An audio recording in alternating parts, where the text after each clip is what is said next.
রাষ্ট্র সংস্কার ও নতুন বাংলাদেশ বিনির্মাণে গণভোটে হা বলুন।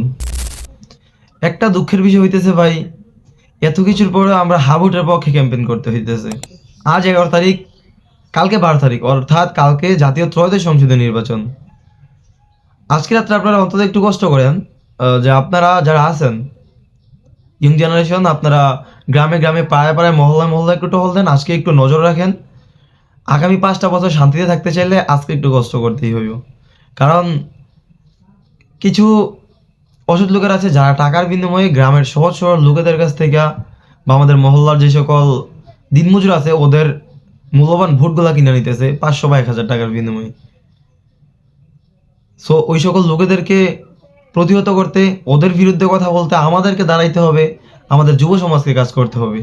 সত্য একটা কথা বলি, বিএনপির বর্তমান চেয়ারপারসন জনাব তারেক রহমান তার কর্মীদেরকে বলেছিলেন যে গণভোটে হা দিতে, কিন্তু সত্য হচ্ছে এটা যে তার তার নেতাকর্মীরা মাঠ পর্যায়ে প্রচারণা চালাচ্ছে বা কাজ করছে গণভোট না এর পক্ষে।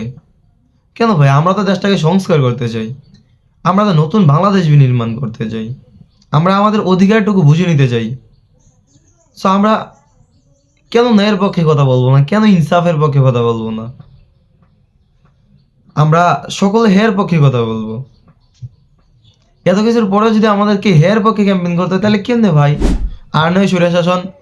আমরা চাই নিজেদের অধিকার রক্ষা করতে, আমরা চাই নিজেদের সর্বোচ্চ অধিকারটুকু বুঝে নিতে।